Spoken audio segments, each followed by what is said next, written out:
here with Carrie Roseman, who has not been a client of mine. She is actually a peer. We're in a mastermind group together, and I have always admired her passion and drive and creativity. And she's a wonderful human being. So I'm excited to bring her to the Artist Success interview series. She is an artist and photography mentor and has really been exploring what that means to her moving forward. And I know that she makes some gorgeous portraits, y'all. So if you need a portrait done, Carrie might be your girl. All right, Carrie, is there anything you wanted to say before we get started about yourself, about your business? First of all, thank you so much for having me. It is an honor, and I love being interviewed, and thank you for having me here. Of course. But yeah, I know we're gonna get into all kinds of good stuff, so maybe we should just get going. Yeah. Okay. So I asked Carrie before this interview started if she was comfortable with sharing her average monthly income, let's say maybe for the past 3 months or so. And she said she wouldn't mind because it needs to be done more. And I completely agree. So Carrie, would you share a little bit about that really quickly? Sure. A little segue into this as well. Can I give a please backstory? Okay. So I'm a portrait photographer based in Connecticut and generally working with boudoir, personal branding, and beauty portraits. And I've been a professional photographer for 17 years. For almost 10 years, I did weddings, but I said sayonara to that about 6 years ago to go full-time portrait. And I have a whole experience in my studio. So that being said, in the photography world, when you're doing a one-to-one service, like a portrait session, there's different ways to sell. And I do what's called in-person sales. So that is essentially, I hold my client's hand throughout the entire experience, and I guide them through picking out their portraits and their collections and their photo products after the shoot. Could be the same day. High touch. The other model, there's three different levels, but I'm high touch, so it's less clients at a higher price point, essentially, is what I do.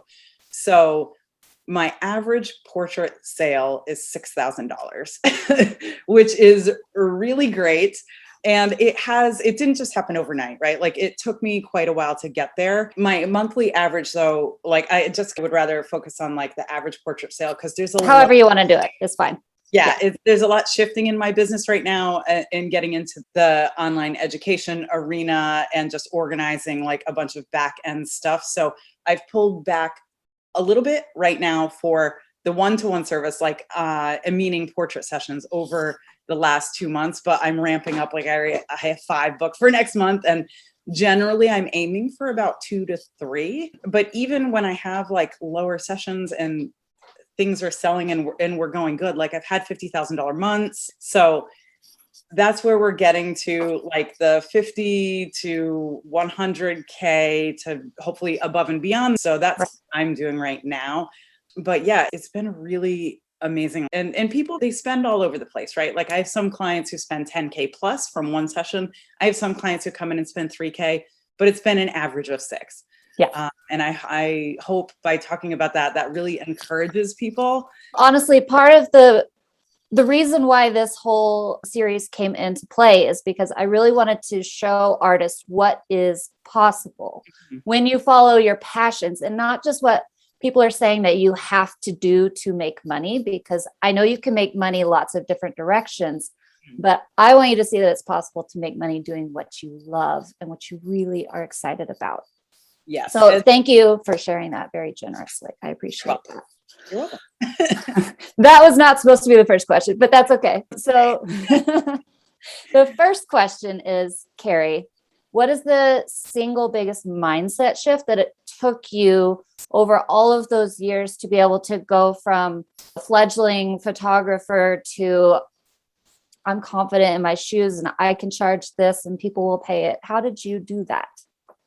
Everything in life, in business, in love, in just functioning as a human being is based in self-value. So the biggest mindset shift completely is around the self-value piece and the self-worth piece, because if you don't value what you bring to the table and what you're doing, then you can't confidently talk about money and asking for that and asking people to pay you, because you tend to shrink back and people can smell fear from a mile away. Oh yeah. Yeah, So, absolutely. but this is very much a process for people, which I'm sure that when we were speaking previously, I know this is a big piece of what you work on with your clients. And I've had mentors in my industry and personal coaches as well. And this has always been the recurring theme.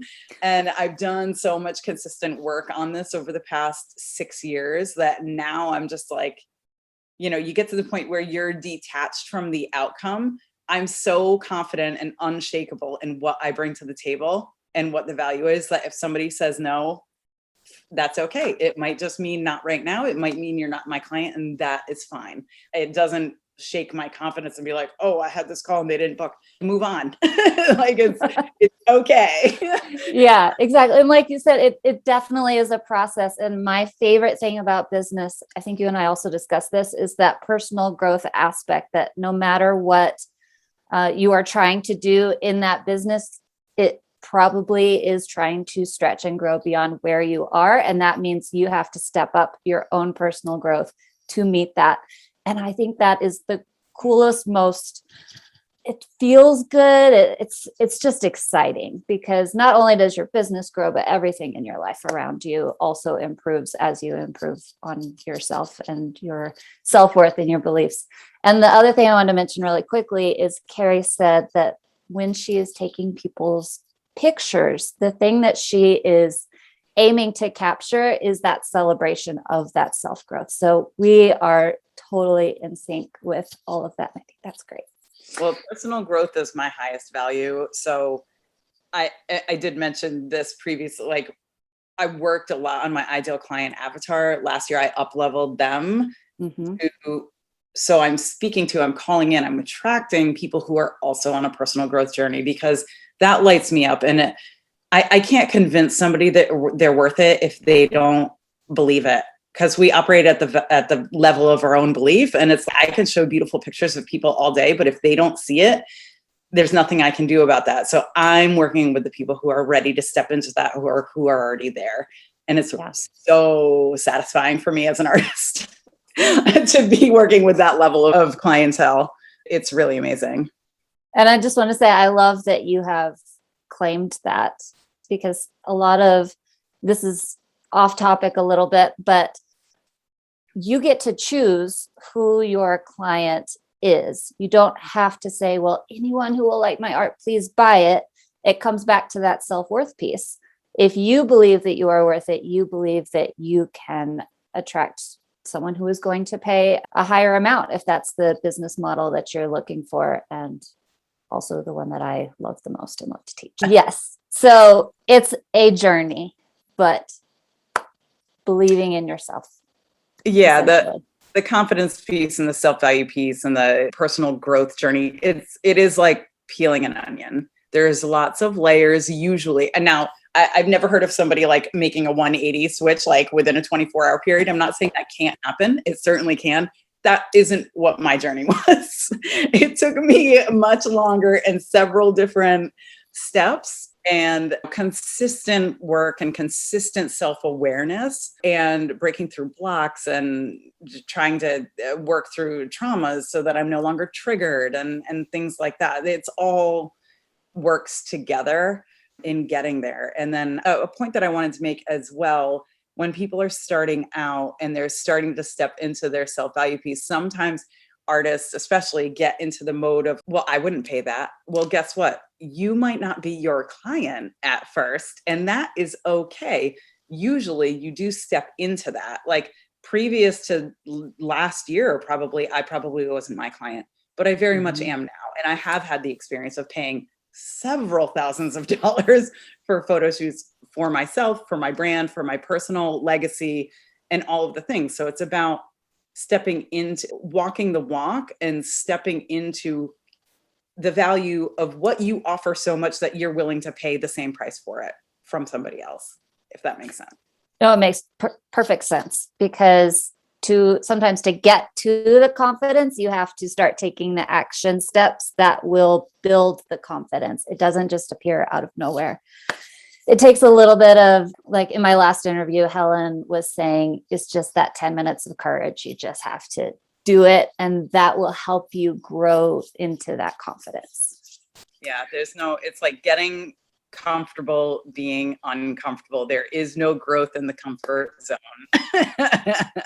It just is what it is. Which is good and bad. I mean, it's something that if it was easy, everyone would do it. So it's almost like if you're willing to put in that time and effort to believe in yourself, you are going to be ahead of the pack consistently. Yep. All right. Second question.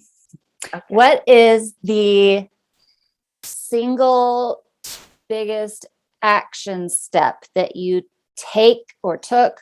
Maybe it was one big thing or something you do consistently that has allowed you to grow to where you are at now. The biggest step is taking the step. It's consistently showing up. And it seems obvious sometimes, like when you step back and look at it, but it's just it's like shifting people's mindset around failure. There is no failure. You either win or you learn.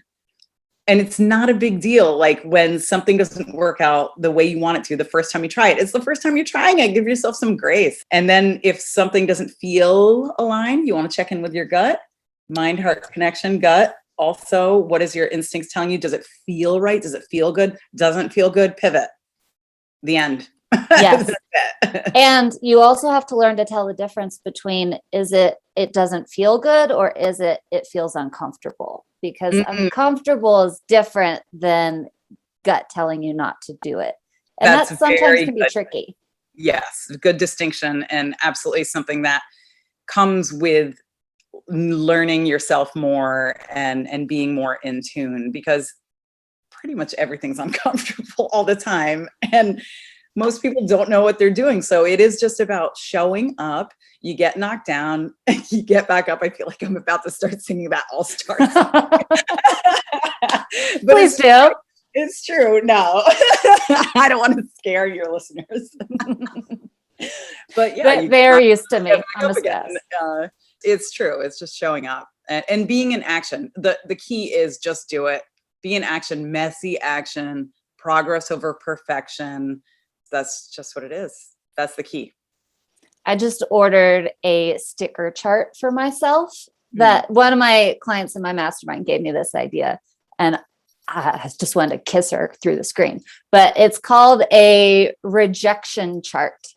And so every time you get rejected, you get a sticker, and you fill it up, you get something really cool. I haven't decided what my thing is going to be yet, but the more times you get no's means the more times you're going to get yeses.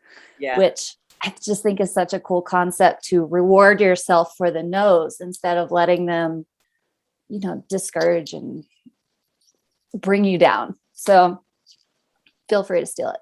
Inga, thank you for that idea. I had a coach once assign me a project of get 100 no's. And I was just like, what do you mean? Like at the time, this is like years ago now. It was like before where I'm at now. But it's like every no gets you closer to the yes. And then the point is you're practicing talking about yourself and your art and your pitch and gaining confidence. But I love that the even next level of rewarding yourself like along the way, because it's about being present in the journey and celebrating where you are. I think a lot of us get so caught up and, but I'm not to the goal yet. But 2 years ago, you would be so proud of where you are right now. Like just take a step back and appreciate and be in gratitude for where you are, because that's also going to raise your vibration and attract more of what you want. And you probably are at the goal that 2-year-old or 2-year older person wanted. So take a minute to go, I did it. That's another way that you can build in that confidence and that self-value and that self-worth. It's like proof of growth to take back and assess where you're at. But anyway, yes. I have these moleskin journals. My clients know them all too well, but I write everything in them and I keep them. So I have years and years, and I can always go back and go, oh, look, I wanted this and I got that a year ago. I'm good. Okay, next. It's a really nice booster. Next question, last question. Do you have any advice for people who are not quite sure that they can reach their next level, whatever that next level is? Maybe they want to make 1,500 a month. Maybe they want to make 10,000 a month, but they're stretching and they're not quite comfortable with the idea that they can get there. What do you say to them? It's just keep going. It's keep going and just take the next step. That's really the way. Honestly, I know we've heard like the different ways to say it over different channels and things like that, but you can't eat an elephant all in one bite. You can't climb the ladder without going one rung at a time. Like, it's true. It's just keep going. And I know that people get frustrated when they're not seeing results like as fast as they want to. There's an impatience factor. I myself possess a pretty big impatience Everyone factor does as well. But it's just, if you are consistent and you keep showing up and you keep going, you will be rewarded for that. There's no you walking a mile and not being in a different place. There will be a reward. Sometimes it just takes longer than we think. And I think our sense of time tends to be a little warped anyway. So, of course. But yeah, that's what I would say. That really is the key. Being in action, just start where you are, keep going, push through the discomfort, push through the frustration. Don't let the frustration overtake your mindset, because that's a crap place to be as well. It's just recognize it, feel it, keep going. Yes. And Sure. I'm gonna ask you a follow-up question. So Okay. when you are feeling frustrated and when you are like, I need to take action, what do you do? What is generally your next step?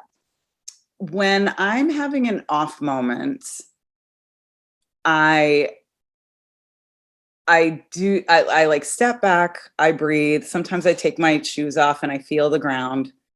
I try to ground myself. I breathe. I let myself feel whatever it is. I'm a verbal processor. So I usually like with my studio manager, I'm like, blah, blah, blah. I can't believe this thing happened. I'm so annoyed. And she's just like, okay, so we're going to do this. Or she'll be like, you can do this. And I don't necessarily need her direction because I can self-direct, but I don't dismiss the way I'm feeling. I greet it and I process it and then I move on. And sometimes it does feel like it ruins a day for me, and that's okay, but I don't let it ruin a second day. But the more I've done on this personal growth journey, my recycle time around being able to process whatever feelings, if I'm angry, if I'm frustrated, if people aren't performing around me and it's holding me back, if there's any kind of things that are going on that are different from the 95% of the time that I'm like super excited and happy and energetic, like my recycle time on processing through that is so much faster now. And that's part of the personal growth journey too. It's like stuff like that would frustrate me 3 years ago would take me out for 2 weeks. And it would be hard for me to pick myself back up and keep going. But I just had to remind myself, you can repeat things to yourself too, kind of like talking to yourself in the mirror, or just like in your head when these things come up. It's like, this is a process, keep going. I'm going to take the next step, like just repeating positive things. But I want to make the distinction of dismissing the way you're feeling to just move on, but actually confronting it and processing through it to get to the next place. Because when we push stuff down, then that erupts later, and that's never good. And it just keeps coming back. And it just keeps coming back. You know, these different tests that we do for like personality assessments and things like that. Like, I need to verbally process it out so I get the feeling out. Even if nobody's around, I can talk to myself while I'm walking around the room or whatever. Like, or it goes, if I'm really frustrated, I can go and sit in my car and scream. And that actually is a release. You're releasing that energy. So I think maybe that's the point, is like how to figure out how to release that energy out of your body so it doesn't keep cycling through this way. It actually moves away. I would say, and everybody will probably be different, but you are a verbal processor. I like to write. Yes. That works for me. And sometimes I will do movement, exercise type of deal if I'm really frustrated. The other night we're buying a house. I was like, I'm going to kill everyone around me. So I just went and did like 3 workouts in a row, which is not normal for me, but it helped me move through that. And I slept like a baby. It was great. So finding your thing is essentially going to be very, very helpful to help you process those not negative emotions, but the emotions that are keeping you from moving forward, taking those next steps. Yes. This is also a mentor in my industry had suggested it for breaking through blocks as well. I know we're talking about processing emotion, but for breaking through blocks, you're feeling stuff around that too, right? So it's like when you feel that fear pop up, it comes a knocking, you open the door and you greet it and you say, not today. And then you're acknowledging it. Yes. You're saying you don't get to be in charge today. I am changing the neural pathway in my brain to take charge so I can be unshakable. Carrie, thank you so much for sharing your everything, what is important to you, some vulnerable numbers, what has helped you grow so much. And I know that people are going to get so much out of this. So thanks for coming. Okay, thank you so much. Yeah, good. I hope any of these little nuggets are going to land with people. Usually we need to hear messaging 7 to over 20 and over and over times, and over and over from different channels and things. So I hope that this lands for at least one person. It will. It definitely will. And if you want to find more of Carrie, you can find her at Carrie Roseman, ROSEMAN.com. What's your favorite? Is it Instagram or Facebook that you spend the most time on? Both, but I've really been concentrating on Instagram lately. So, but Instagram and Facebook are the same handle. So it's at Carrie Roseman Studios, and Carrie is spelled Carrie. Thank you for doing that. Yeah. Okay. So go find Carrie, follow her, look at her beautiful pictures, and watch what happens. Thank you so much. You're welcome. Thank you, Carrie.